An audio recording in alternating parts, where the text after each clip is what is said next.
Next 9 news देख रही हैं आप और मैं हूं आपके साथ प्रज्ञा सिंह। कांग्रेस हाई कमान के मंथन के बाद आखिरकार राजस्थान में लगातार चल रहे पायलट गहलोत विवाद को फिलहाल के लिए शांत कर लिया गया है।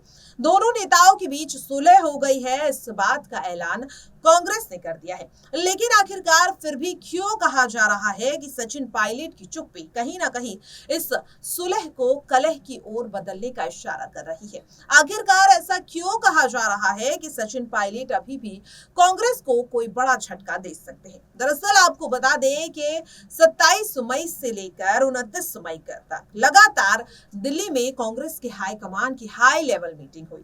कई मुद्दों पर चर्चा हुई, जैसे कि मध्य प्रदेश और छत्तीसगढ़ में होने वाले आगामी चुनाव को लेकर, राजस्थान विधानसभा चुनाव को लेकर और साथ ही पायलट गहलोत विवाद को लेकर भी, क्योंकि राजस्थान में विधानसभा चुनाव है। हिमाचल और कर्नाटक जीतने के बाद कांग्रेस किसी भी तरह का रिस्क नहीं लेना चाहती, क्योंकि कहीं ना कहीं पायलट और गहलोत विवाद का फायदा आगामी विधानसभा चुनाव में भारतीय जनता पार्टी उठा सकती थी। और इसीलिए खुद अध्यक्ष मल्लिकार्जुन खड़गे और कांग्रेस नेता राहुल गांधी ने इस विवाद को खत्म करने की जिम्मेदारी अपने कंधों पर ली। हालांकि माना यह जा रहा है कि राहुल गांधी नहीं बल्कि सोनिया गांधी ने इस विवाद को खत्म किया है। सोनिया गांधी ने अशोक गहलोत को समझाया है और कहीं ना कहीं उनके समझाने के बाद ही अशोक गहलोत मान गए। लेकिन सवाल ये उठ रहा है कि आखिरकार सचिन पायलट को कैसे मनाया गया, और अगर सचिन पायलट वाकई में मान गए हैं तो फिर आखिरकार ऐसा क्यों कहा जा रहा है कि अभी भी कांग्रेस राजस्थान में पूरी तरह से सुरक्षित नहीं हुई है। इसकी वजह आखिरकार क्या है वो आपको बता देते हैं। तो दरअसल आपको बता दें कि सचिन पायलट लगातार मुख्यमंत्री अशोक गहलोत के खिलाफ मोर्चा खोलते हुए नजर आ रहे हैं। इसकी दो वजह है। पहली वजह, सचिन पायलट की जो 3 मांगे थी उन्हें मुख्यमंत्री ने पूरा नहीं किया, और दूसरी वजह ये कि लगातार जिस तरह से अशोक गहलोत भारतीय जनता पार्टी के सहारे या उनकी आड़ में सचिन पायलट पर हमलावर होते हुए नजर आते हैं। और साथ ही यहाँ पर सचिन पायलट की नाराजगी की दूसरी वजह ये भी है कि उनके चेहरे पर चुनाव लड़े गए और मुख्यमंत्री अशोक गहलोत को बना दिया गया। हालांकि जो फॉर्मूला था जब उसे पूरा नहीं किया गया तो सचिन पायलट की समय समय पर कांग्रेस को लेकर नाराजगी देखने को ही मिली। लेकिन अब आखिरकार क्यों कहा जा रहा है कि ये जो सुलह है वो कलह में बदल सकती है। दरअसल आपको बता दें कि सचिन पायलट का जो गुट है वो धीरे धीरे कमजोर होता दिखाई दे रहा है। इसकी दो वजह है। पहली ये कि पहले ही सचिन पायलट के खेमे में कम विधायक है। दूसरी चीज, सचिन पायलट के गुट में शामिल विधायक रिस्क नहीं लेना चाहते कि अगर सचिन पायलट कांग्रेस को छोड़ किसी दूसरी पार्टी में शामिल होते हैं तो कहीं ना कहीं उनके हाथों से भी सत्ता चली जाएगी, क्योंकि इस वक्त भले ही वो सचिन पायलट के गुट में हो लेकिन सत्ता में तो है। लेकिन अगर सचिन पायलट कांग्रेस को छोड़ देते हैं तो कहीं ना कहीं उनके हाथों से सत्ता जा सकती है, कुर्सी जा सकती है। और इसीलिए लगातार सचिन पायलट के खेमे में बगावत बढ़ती हुई दिखाई दे रही है। वहीं दूसरे ओर इस वक्त अशोक गहलोत का भी रवैया ये साफ कर रहा है कि फिलहाल के लिए दोनों को मना तो लिया है लेकिन ये सुलह ज्यादा लंबे समय तक टिक नहीं पाएगी। दरअसल आपको बता दें कि दिल्ली में खत्म हुई बैठक के बाद जब मुख्यमंत्री अशोक गहलोत मीडिया से रूबरू हुए तो पायलट को लेकर उनसे सवाल पूछा गया।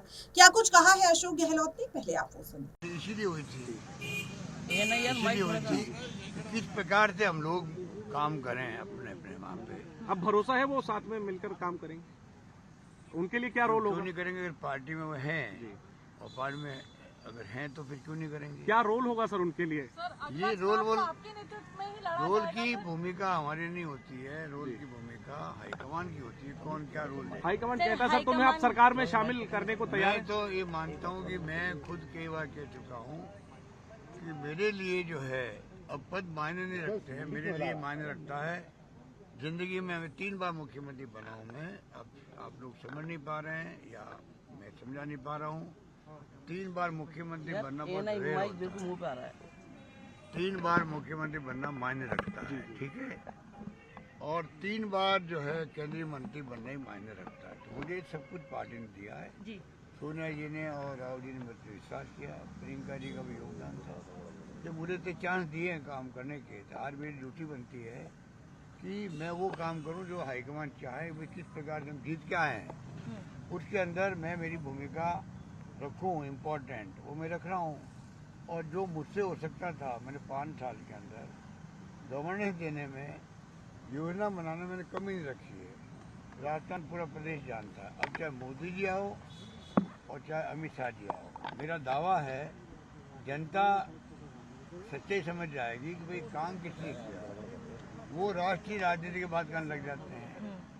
उनका एजेंडा दूसरा है, मेरा एजेंडा है सिर्फ राजस्थान की सेवा करना, राजस्थान में योजनाएं लागू करना, जो मैंने घोषणा करी है बजट के अंदर वो इम्प्लीमेंट हो। ये मेरा एजेंडा है कि किस प्रकार मैं वहाँ विकास, चौमुखी विकास हो, सिंचाई हो, चाहे किसानों की समस्याएं हो, चाहे वो युवाओं का हो, चाहे किसी वर्ग का, मजदूर का हो, SC, ST, OBC या माइनॉरिटी के हो, किससे हो मुद्दे हों, मैं सबको कैसे निपटाऊँ वो मैं लगा हुआ हूँ। मुझे लगता है इस बार मैं सफल हुआ हूँ और जनता इस बार मुझे लगता है कि इस बार सरकार रिपीट कर सकती है। वैसे तो माई बाप जनता ही है, वो फैसला करेगी वो मैं मंजूर होगा। मुझे एहसास होता है जब मैं जाता हूँ दौरे में और जो लोग मुझसे मिलते हैं, जिस प्रकार से युवा मिलते हैं, महिलाएं सब मिलते हैं, अति उत्साह उन लोगों के अंदर है। और मैं जगह रुकता भी हूँ, बात करता हूँ उनसे, मीटिंग करता हूँ, तो मुझे ऐसा लगता है कि इस बार लोग मुझे वापस रिपीट करके बताएंगे, चाहे वो कितने धन बल खर्च करेंगे। ये बीजेपी वाले अभी भी ये भ्रमित करें लोगों को छोटी छोटी बातों को लेकर के।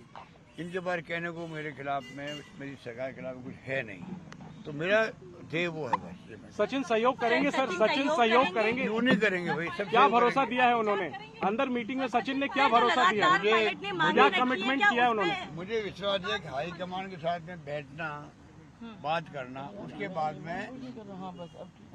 में क्यों नहीं कोई सहयोग करेंगे बताओ। हम विश्वास करके चलना चाहिए हम लोगों को। विश्वास देखिए, विश्वास जीता जाता है। तो देखते हैं कि ये विश्वास दिया गया है, हाईकमान ने विश्वास हम पे किया है, हम आगे करेंगे, सब मिलके चलेंगे तो सरकार हमारी आएगी। और पार्टी में हम अगर वफादारी से रहे आज तक, आगे भी रहेंगे।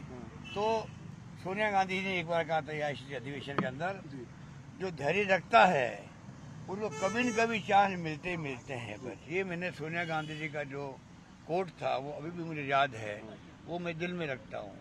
और सबको कहता हूँ, सब कार्यकर्ता, सब नेता लोग धैर्य रखो, धैर्य रखो, धैर्य रखो।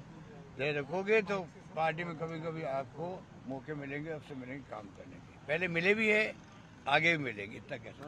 Thank you sir. तो देखा आपने, अशोक गहलोत का बयान भी कहीं ना कहीं इस बात की ओर इशारा कर रहा है कि यहाँ पर जिस तरीके से ये चीजें बढ़ती जा रही हैं, फिलहाल के लिए हाईकमान ने दोनों को मना तो लिया है, लेकिन दोनों के बीच की जो आपसी कलह है वो कहीं ना कहीं अभी भी दबी हुई है।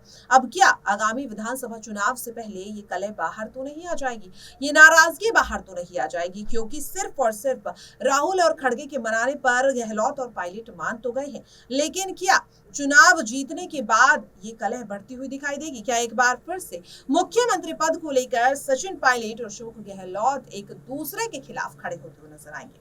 इन तमाम सवालों को लेकर आप अपनी राय कमेंट बॉक्स में जरूर शेयर करें और बाकी ऐसी खबरों के लिए देखते रहिए नेक्स्ट 9।